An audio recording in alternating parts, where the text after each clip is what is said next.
नमस्कार साथियों, कैसे हैं आप लोग। तो दोस्तों, आज हम जानेंगे भारत के प्रमुख सम्मान व पुरस्कार के बारे में। कई बार क्या होता है, प्रश्न पूछा जाता है लेकिन हमें आता नहीं है कि भारत रत्न क्या होता है, क्यों दिया जाता है, उसके पीछे का कारण क्या है। ठीक है। और भारत जो एक तरीके से ज्ञानपीठ पुरस्कार क्या है, पद्मश्री पुरस्कार, पद्म विभूषण पुरस्कार क्या होते हैं, इनके बारे में हमें पता नहीं चल पाता। दूसरी चीज़ें हैं, अगर हमें करंट अफेयर्स पढ़ना होता है तो हम भारत के अगर पुरस्कार के बारे में पढ़ना चाहें तो हमें समझ में नहीं आता हम करंट में क्या अपडेट करें और क्या नया हुआ होगा दोस्तों। तो आज आप सभी लोग बहुत अच्छे तरीके से आपको पूरे भारत के प्रमुख सम्मान पुरस्कार प्रमुख सम्मान व पुरस्कार आपको मिल जाएंगे। यानी कि आपको मैं बता दूंगा, आपको जब भी एग्जाम देने जाना हो, यानी कि आप भारत के यानी कि इस सन से लेकर आप कभी भी एक तरीके से 2020, 21, 22, 23, 24, 25, 26 कभी भी आपको एग्ज़ाम देना हो, आपको कंपटीशन का एग्ज़ाम देना है तो आपको पुरस्कार पढ़ना है, तो सिर्फ और सिर्फ आप उसमें अपडेट करना है करंट अफेयर्स कि इस वर्ष या उस वर्ष जिस वर्ष आप पेपर देने जा रहे हैं कौन यह पुरस्कार पाया हुआ है और कितने लोगों को यह पुरस्कार मिला हुआ है। बस इतना ही आपको अपडेट करना होगा। बस हमेशा आप इंटरनेट पर जाएंगे और उसके बारे में आपको डालेंगे कि 2019 का भारत रत्न पाने वाले व्यक्ति कौन है, तो आपको बता देगा 2020 में पाने वाले पद्म भूषण पाने वाले व्यक्ति या महिला कौन है दोस्तों। तो आपको इनके बारे में पता चल जाएगा। यानी कि आपका यहाँ कम से कम 1 से 2 नंबर आपका यहाँ फिक्स है। बस आप लोग ध्यान से पढ़िए और समझिए। अगर आप चाहें तो नोट्स भी बना लीजिए, ये आपके लिए महत्वपूर्ण है क्योंकि ये हमेशा आपको काम देगा। ठीक है, आप भारत का कोई भी एग्ज़ाम देते हैं, यहाँ तक कि आप इंटरव्यू अगर कोई एग्ज़ाम होता है तो इंटरव्यू में भी कई बार पुरस्कार से प्रश्न पूछ लिए जाते हैं क्योंकि बहुत साधारण सी चीज़ें हैं और ये हमारा गलत भी हो जाता है। तो आपको गलत नहीं करना है। अब आपका गलत नहीं होगा पुरस्कारों से। आप पहले पूरे पुरस्कार के बारे में जानिए। ठीक है दोस्तों, तो आइए शुरू करते हैं किसी और बात की चर्चा ना करते हुए। पहला आप देख रहे हैं स्क्रीन पर कि भारत रत्न की बात की जा रही है, भारत रत्न की बात की जा रही है। तो भारत रत्न के बारे में आइए जानते हैं। ठीक है, भारत रत्न की बात की जाए, अगर हम भारत रत्न की बात करें तो भारत रत्न भारत का सर्वोच्च नागरिक सम्मान होता है। भारत का सर्वोच्च नागरिक सम्मान क्या होता है दोस्तों? भारत रत्न होता है। यह कब दिया जाता है? यह राष्ट्रीय सम्मान, राष्ट्रीय सेवा के लिए दिया जाता है। क्यों कब दिया जाता है दोस्तों? राष्ट्रीय सेवा या राष्ट्रीय या सम्मान और राष्ट्रीय सेवा के लिए दिया जाता है। इन सेवाओं में क्या क्या चीज़ें आती हैं? राष्ट्रीय सम्मान राष्ट्रीय सेवा के लिए दिया जाता है। वो सम्मान क्या है, वह राष्ट्रीय सेवा क्या है दोस्तों?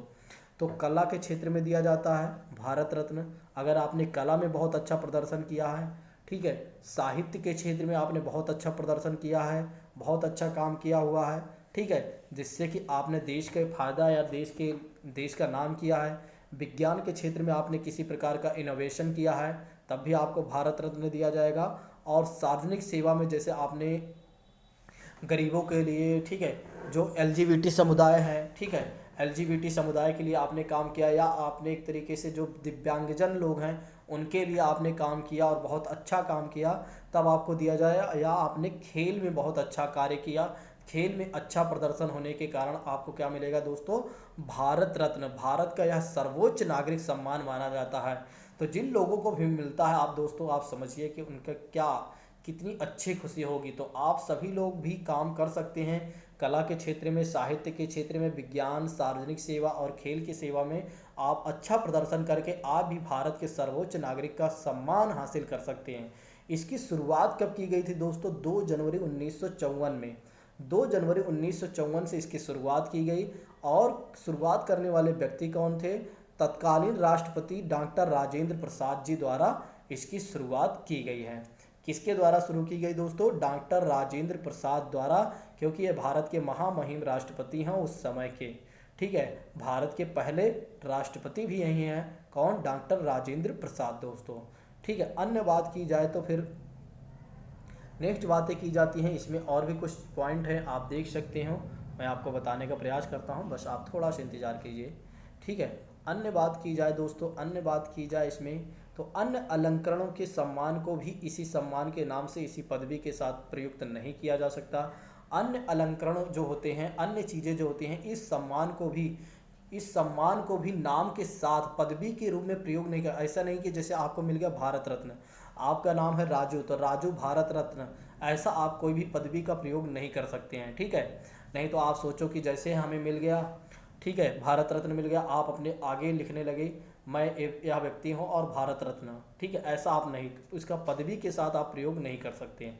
भारत रत्न मिला है ये अच्छी बात है, लेकिन आप पदवी इसको मत समझिएगा, ठीक है। प्रारंभ में इस सम्मान को मरणोपरांत देने का प्रावधान नहीं था। पहले क्या होता था, जो लोग मर जाते थे उनको उनको यह सम्मान नहीं दिया जाता था, लेकिन 1955 के बाद में यह जोड़ दिया गया कि जो लोग भी, यानी कि मरणोपरांत भी जो लोग एक तरीके से जिनकी मृत्यु हो जाती है और उन्होंने बहुत अच्छा काम किया है, तो उन्हें भी क्या दिया जाएगा, भारत रत्न दिया जाएगा दोस्तों। तो 13 व्यक्तियों को उस समय यानी कि 1955 में जब जोड़ा गया था तो 13 व्यक्तियों को यह सम्मान दिया गया था, जिसमें से सुभाष चंद्र बोस को घोषित सम्मान वापस ले लिए गए थे लेकिन देखो, सुभाष चंद्र बोस को यह सम्मान दिया गया था, लेकिन बाद में क्या किया गया दोस्तों, बाद में क्या किया गया था, उस समय वापस ले लिया गया था, लेकिन जब मरणोपरांत उनकी बात है मरने की, तब उनको सम्मान दिया गया था उनके घर वालों को, ठीक है। लेकिन आइए हम जानते हैं जो हमारे लिए सबसे महत्वपूर्ण है, सर्वप्रथम पाने वाले व्यक्ति कौन है, डॉक्टर सर्वपल्ली राधाकृष्णन को यह मिला था, पहले व्यक्ति, लेकिन ये भारत के दूसरे राष्ट्रपति थे, ठीक है, भारत के दूसरे राष्ट्रपति के रूप में, और सर्वप्रथम व्यक्ति को मिला था भारत रत्न से सम्मानित किया गया, किसे, डॉक्टर सर्वपल्ली राधाकृष्णन जी को, ठीक है। इनको आप याद रखिएगा, प्रथम भारत रत्न पाने वाले व्यक्ति कौन है, डॉक्टर सर्वपल्ली राधाकृष्णन। अगर राष्ट्रपति के क्रम में देखा जाए तो दूसरे राष्ट्रपति थे दोस्तों, ठीक। और क्योंकि राजेंद्र प्रसाद ने शुरू करवाया था तो उन्हें तो यह मिला नहीं है, ठीक, क्योंकि उन्होंने तो ही प्रारंभ किया था, तो वो स्वयं कैसे ले सकते हैं। अब आइए हम जानते हैं कि पद्म विभूषण क्या होता है, पद्म भूषण क्या होता है। आप इसको थोड़ा सा देख सकते हैं, ठीक है, थोड़ा सा आप इसको देख लीजिएगा, इस चित्र को आप अपने माइंड में सेट कर लीजिएगा, ठीक है। पद्म विभूषण क्या होता है, पद्म भूषण क्या होता है, और पद्मश्री क्या होता है, ठीक है दोस्तों। तो यहाँ पर हिंदी में दिखाने का प्रयास किया गया है, पद्म पुरस्कार, पद्म विभूषण, पद्म भूषण और पद्मश्री दोस्तों, ठीक है। आइए जानते हैं इसके बारे में थोड़ा से। पद्म पुरस्कार भारत के सर्वोच्च नागरिक पुरस्कारों में से एक है। पद्म पुरस्कार जो है भारत के सर्वोच्च नागरिक पुरस्कारों में से एक है, और ये पुरस्कार विभिन्न क्षेत्रों में दिया जाता है। ये पुरस्कार जो होता है, पद्म पुरस्कार जो होता है, भारत के सर्वोच्च नागरिक के रूप में दिया जाता है, लेकिन यह विभिन्न क्षेत्रों में दिया जाता है। जैसे इसमें भी क्या होता है, कला के क्षेत्र में आपने काम किया, समाज के क्षेत्र में, समाज सेवा, लोक कार्य के, विज्ञान और इंजीनियरिंग, व्यापार के क्षेत्र में, इसमें देखो थोड़ा सा विस्तार किया गया है, ठीक है। भारत रत्न से थोड़ा सा विस्तार में है, तब यहाँ मिलेगा, ठीक है। पहली चीज़ें मैंने आपको बताया, कला के क्षेत्र में, समाज सेवा के क्षेत्र में, लोक कार्य के क्षेत्र में, विज्ञान के क्षेत्र में, इंजीनियरिंग के क्षेत्र में, व्यापार के क्षेत्र में, व्यापार और उद्योग के क्षेत्र में, चिकित्सा यानी डॉक्टर के क्षेत्र में, डॉक्टरी के क्षेत्र में, साहित्य के क्षेत्र में, शिक्षा के क्षेत्र में, खेलकूद के क्षेत्र में, सिविल सेवा इत्यादि के संबंध में प्रदान किया जाता है क्या दोस्तों, पद्म पुरस्कार दिया जाता है। क्या दिया जाता है दोस्तों, पद्म पुरस्कार। क्या दिया जाता है दोस्तों, पद्म पुरस्कार। तो पद्म पुरस्कार कब दिया जाता है सॉरी, जब आपने इन क्षेत्रों में काम किया हो, कला के क्षेत्र में, समाज सेवा के क्षेत्र में, लोक कार्य के क्षेत्र में, विज्ञान के क्षेत्र में, इंजीनियरिंग के क्षेत्र में, व्यापार के क्षेत्र में, व्यापार और उद्योग के क्षेत्र में, चिकित्सा के क्षेत्र में, साहित्य के क्षेत्र में, खेल, शिक्षा और खेल को, सिविल सेवा इत्यादि के संबंध में प्रदान किया जाता है क्या दोस्तों, पद्म पुरस्कार। दूसरी चीज़ें हैं, एक कब दिया जाता है। अभी तक तो हमें ये पता चला किन क्षेत्रों में दिया जाता है, लेकिन अभी हमें ये जानना है कि कब यह दिया जाता है, यानी कि किस समय यह दिया जाता है पद्म पुरस्कार। ये पुरस्कार प्रत्येक वर्ष गणतंत्र दिवस क्या होता है दोस्तों, जो आपका 26 जनवरी है उसे क्या बोला जाता है, गणतंत्र दिवस बोला जाता है। और जो 15 अगस्त को जब आप मनाते हैं तो उसे स्वतंत्रता दिवस बोला जाता है। इसे इंग्लिश में कहा जाएगा रिपब्लिक डे पर दिया जाता है, ठीक है। अवसर पर उद्घोषित किए जाते हैं। सामान्यतः देखा जाए तो मार्च अप्रैल के माह में राष्ट्रपति भवन में भी आयोजित किया जाता है। देखो, एक तो गणतंत्र दिवस पे दिया जाता है, रिपब्लिक डे पर दिया जाता है, या मार्च अप्रैल में कब दिया जाता है? मार्च अप्रैल में भी दिया जाता है, लेकिन वह राष्ट्रपति भवन में आयोजित किया जाता है। ठीक है, और किसके द्वारा दिया जाता है? तो आप लोग ध्यान रखिएगा, वो राष्ट्रपति महोदय द्वारा, यानी कि महामहिम राष्ट्रपति द्वारा यह सम्मान प्रदान किया जाता है दोस्तों। ठीक, नेक्स्ट आइए बात करते हैं आगे की। एक मिनट दोस्तों, थोड़ा सा नेक्स्ट बात की जाए, थोड़ा सा आप हमें समय दीजिए ताकि हम इसको थोड़ा सा स्क्रीन को बड़ा कर सकें। ठीक है, आइए बात करते हैं। पद्म पुरस्कार 3 श्रेणियों में दिया जाता है। पद्म पुरस्कार भी 3 श्रेणियों में दिया जाता है। अब आप देखिए, पद्म पुरस्कार, अभी हमने देखा पद्म पुरस्कार के बारे में, लेकिन अब जो है पद्म पुरस्कार के भी 3 चरण होते हैं, या 3 चरण कह रहा हूँ, 3 श्रेणी होती है, 3 कैटेगरी होती है। इसके बारे में आइए हम जानते हैं। पहला होता है पद्म विभूषण। क्या होता है दोस्तों? पद्म विभूषण। पद्म विभूषण सम्मान भारत सरकार द्वारा दिया जाता है। किसके द्वारा दिया जाता है दोस्तों? भारत सरकार द्वारा दिया जाता है, लेकिन यह दूसरा सर्वोच्च या दूसरा उच्च नागरिक सम्मान है। पहला आपका कौन सा है? भारत रत्न है। दूसरा आपका पद्म विभूषण है दोस्तों। दूसरा कौन सा है? पद्म विभूषण। तो आप इसको ध्यान रखिएगा, कई बार क्रम में लगाने के लिए पूछा जाता है। तो पद्म विभूषण जो होता है, पद्म विभूषण सम्मान भारत सरकार द्वारा दिया जाने वाला उच्च नागरिक सम्मान है, और जो देश के लिए असैनिक क्षेत्रों में बहुमूल्य योगदान किया है उन्हें दिया जाता है। जो देश के लिए असैनिक, जो सैनिक ना हो, उन क्षेत्रों में बहुमूल्य योगदान दिया है तो उनको दिया जाता है। यह सम्मान भारत के राष्ट्रपति द्वारा दिया जाता है। यह सम्मान भारत सरकार द्वारा, तो भारत सरकार राष्ट्रपति के ही एक तरीके से एजेंट होती हैं अगर आप कहें तो। ठीक है, तो इसके बारे में मैं आगे बताऊंगा कैसे होते हैं, लेकिन अभी आप इतना ही समझिए। ठीक है, दूसरी चीज़ें हैं, मैंने आपको बताया कि यह सम्मान भारत के राष्ट्रपति द्वारा दिया जाता है। और इस सम्मान की शुरुआत कब की गई थी दोस्तों? 2 जनवरी 1954 से की गई थी। 2 जनवरी 1954 से की गई थी। किसकी दोस्तों? पद्म विभूषण की। उसके बाद भारत रत्न के बाद यह दूसरा प्रतिष्ठित सम्मान है जो मैंने आपको बता दिया। पद्म विभूषण के बाद तीसरा सम्मान पद्म भूषण है। पद्म विभूषण के बाद तीसरा सम्मान कौन सा है दोस्तों? तीसरा कौन सा है दोस्तों? पद्म भूषण। कौन सा है दोस्तों? पद्म भूषण है। तीसरा कौन सा है दोस्तों? दूसरा के बाद दूसरा आपका ए रहा और तीसरा आपका ए रहा, यानी पद्म विभूषण दूसरा और पद्म भूषण जो होता है दोस्तों वो तीसरा आपका रहा। ठीक है, यह सम्मान किसी भी क्षेत्र में विशिष्ट उल्लेखनीय सेवा प्रदान करने वाले को दिया जाता है। ठीक है, इसमें एक चीज़ ध्यान रखने वाली बात है कि इसमें सरकारी कर्मचारियों द्वारा दी गई सेवाएं भी शामिल होते हैं। जब कोई व्यक्ति किसी विशेष क्षेत्र में बहुत अच्छा काम किया हो तब उसे दिया जाता है पद्म भूषण। या तीसरा सम्मान है जो मैंने आपको बता दिया है, तो बार बार रिवीजन करवाने की आवश्यकता नहीं पड़ेगी। तो इसमें कब दिया जाता है?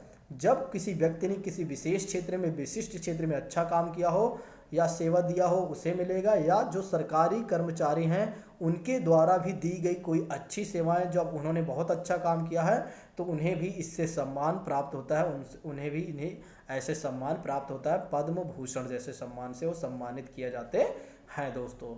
नेक्स्ट बात की जाए तो इसके बारे में आप देख ही रहे हैं, वही चीज़ें हैं। ठीक है, अब आइए जानते हैं, चलो इसके बारे में एक बार देख ही लेते हैं थोड़ा से। वैसे मैंने बता दिया है।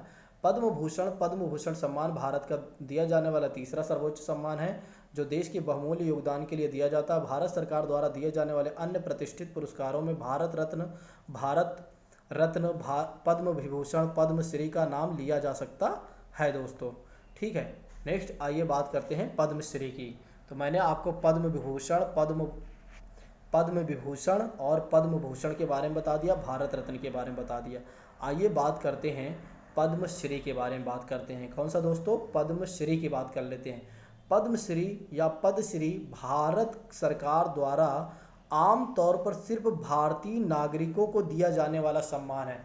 आप इस बात को ध्यान रखिएगा कि पद्मश्री जो है सिर्फ और सिर्फ भारतीय नागरिकों को दिया जाने वाला सम्मान है दोस्तों। इसको आप बहुत अच्छे से ध्यान रखिएगा, आप गलत मत कीजिएगा। जो जीवन के विभिन्न क्षेत्रों में, जैसे कला के क्षेत्र में, शिक्षा के क्षेत्र में, उद्योग के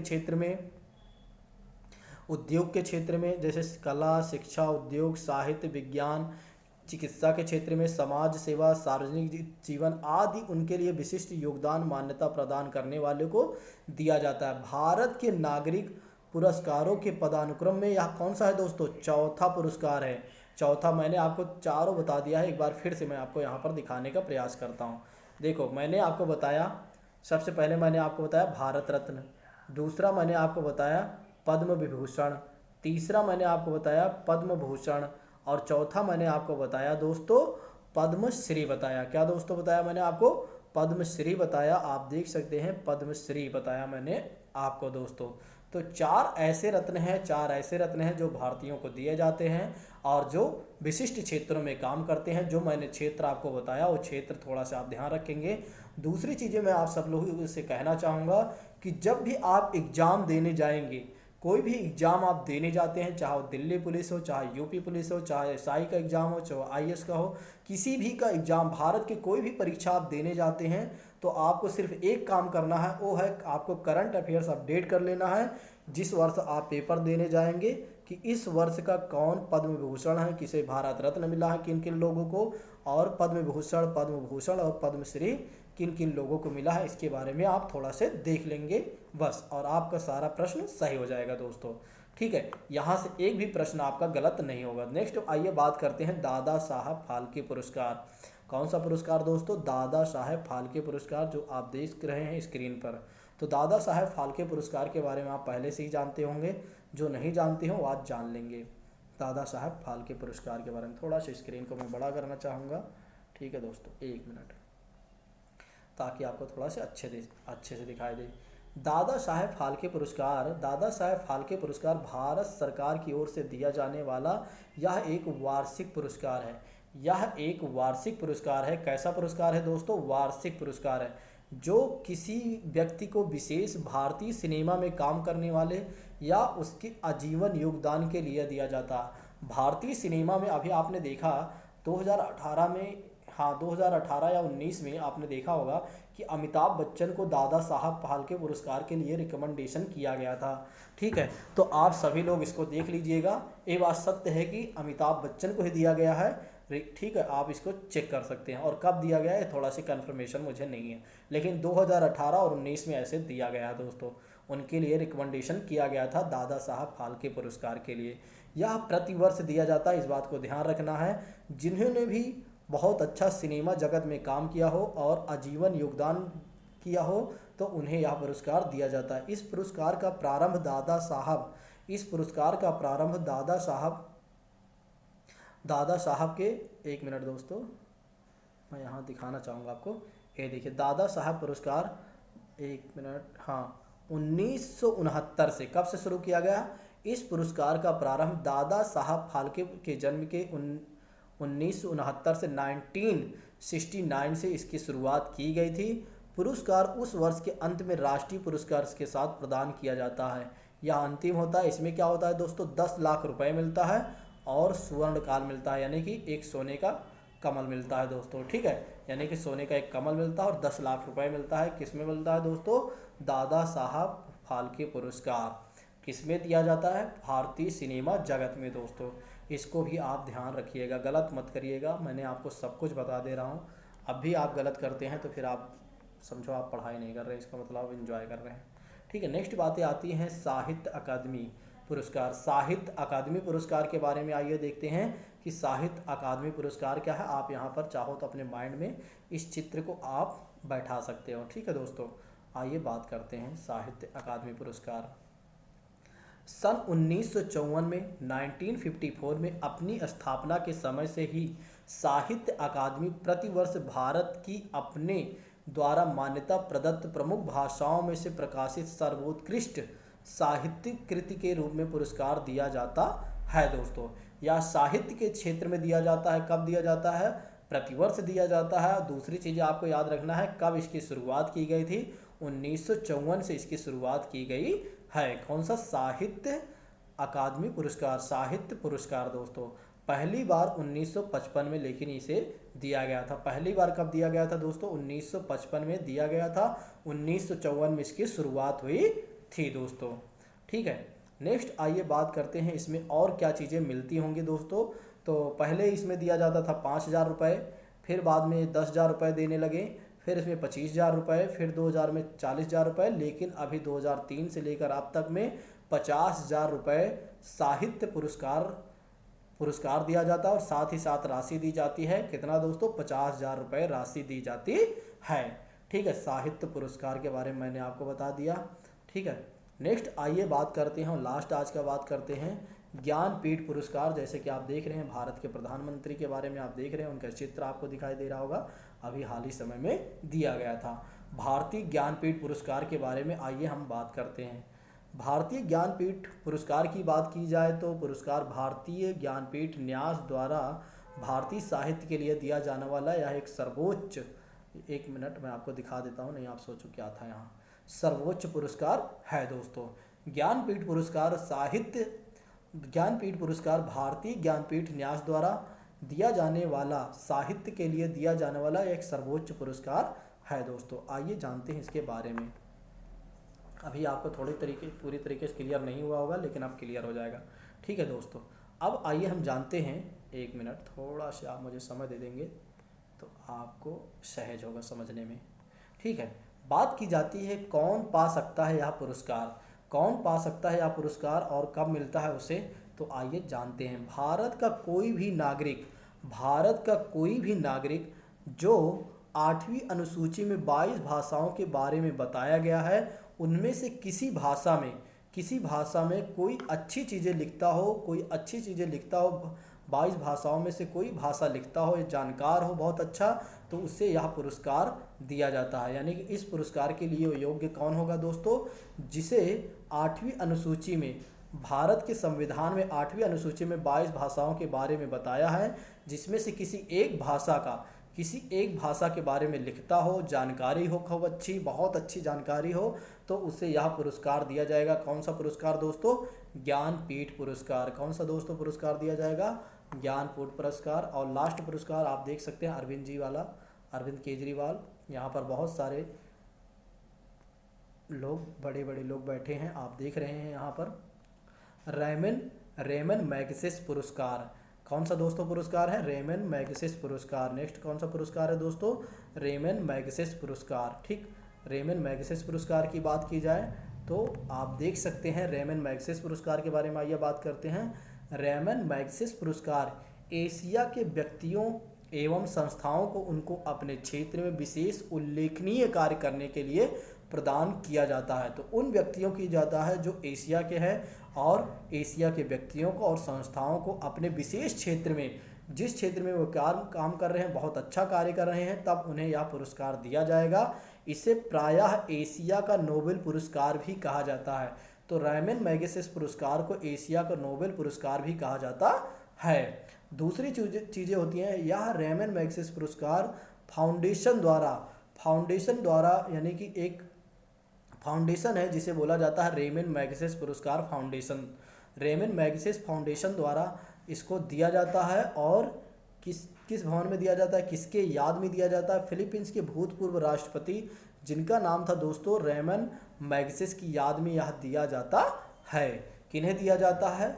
वह व्यक्ति एशिया का होना चाहिए, उसकी संस्था एशिया की होनी चाहिए, और उसने जिस क्षेत्र में भी वह कार्य कर रहा हो, विशेष क्षेत्र में बहुत अच्छा कार्य किया हो, तो उसे रेमन मैग्सेसे पुरस्कार से सम्मानित किया जाता है दोस्तों, जिसे एशिया का नोबेल पुरस्कार भी कहा जाता है। और किस फाउंडेशन द्वारा दिया जाता है? तो वही फाउंडेशन, इसी नाम से एक फाउंडेशन भी बना है, रेमन मैग्सेसे पुरस्कार फाउंडेशन द्वारा इसे दिया जाता है। और किनकी याद में दिया जाता है? तो रेमन मैग्सेसे की याद में। वो कौन है दोस्तों?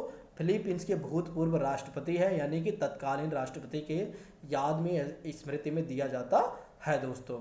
ठीक है, आइए थोड़ा सा इसके बारे में और भी जान लेते हैं चाहो तो।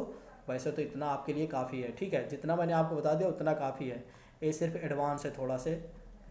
यह पुरस्कार न्यूयॉर्क स्थित रॉकफेलर ब्रदर्स फंड के ट्रस्टियों द्वारा 1957 में स्थापित किया गया था। फिलीपींस की सरकार की सहमति से कहा गया कि भूतपूर्व राष्ट्रपति मैगन पुरस्कार की स्मृति में यह पुरस्कार आरंभ किया गया, ताकि आम जनता भी साहसपूर्वक काम कर सके। सेवा, लोकतांत्रिक, देखो यहाँ पर विशिष्ट सेवा के क्षेत्र से तात्पर्य है साहसपूर्वक आप काम करें, जनता की साहसपूर्वक काम करें, ठीक है, लोकतांत्रिक समाज में व्यवहारिक आदर्शवादिता के सिद्धांत निभाएं, आदर्शवादिता सिद्धांत को अपनाएं, निर्मल सरकारी चरित्र की याद को ताज़ा रखने के लिए यह पुरस्कार दिया जाता है। तो जितना मैंने आपको बताया उतना भी आप याद रख लेंगे तो कोई समस्या नहीं, इतना आप नहीं भी याद रखेंगे तो कोई आपको कुछ कहेगा नहीं और आपके एग्जाम में इतना पूछा भी नहीं जाएगा। बस आपको 2 से 3 पॉइंट याद रखना है, कब शुरू किया गया था, क्यों दिया जाता है और किसकी स्मृति यानी किसकी याद में दिया जाता है। बस आपको सिर्फ इसमें करंट अफेयर्स अपडेट कर लेना है दोस्तों, ठीक है। चलो एक बार दिखा ही देता हूँ आपको कौन कौन से विशिष्ट थे, जैसे सरकारी सेवा क्षेत्र, सार्वजनिक सेवा क्षेत्र पुरस्कार की श्रेणियों में सरकारी सेवा क्षेत्र, सार्वजनिक सेवा क्षेत्र और उसके बाद सामुदायिक पत्रकारिता, साहित्य, सृजनात्मक और शांति, अंतर्राष्ट्रीय सद्भावना, उभरता हुआ नेतृत्व। दोस्तों बस इतने में ही दिया जाता है दोस्तों। तो दोस्तों मैं आप सभी लोगों से एक चीज़ और भी कहना चाहूँगा कि आप लोग थोड़ा से कमेंट और राय अपनी ज़रूर दिया करें। आप लोग हैं बिल्कुल देख कर निकल लेते हैं, ठीक है। आप लोगों के अंदर बिल्कुल भी सेंसिटिविटी नहीं है, ठीक है, संवेदनशीलता नहीं है, ना ही आप शेयर करते हैं, जो कि आपको करना चाहिए क्योंकि बहुत ही मेहनत लगती है एक ही कंटेंट बनाने में। इस तरह के कंटेंट को सर्च करना, फिर उसको एक तरीके से उसको पीडीएफ फॉर्म में, पीडीएफ का मतलब ये है कि इसको पीपीटी तैयार करना, फिर उसके बाद आपको पढ़ाया जाता है, ठीक है। यानी कि बहुत ही मेहनत करनी पड़ती है, तब ऐसी चीज़ें सर्च में आती हैं और ऐसी चीज़ें आपको मिल पाती हैं, ठीक है। लेकिन आप लोगों को सब कुछ मिलने के पश्चात यानी मिलने के बावजूद भी आप लोग किसी भी प्रकार का कोई प्रोत्साहन नहीं करते हैं, जो कि ये सबसे बड़ी गलत बात है, ठीक है। तो दोस्तों आज के लिए बस इतना रखते हैं। थैंक यू सो मच दोस्तों, धन्यवाद, take care all of you.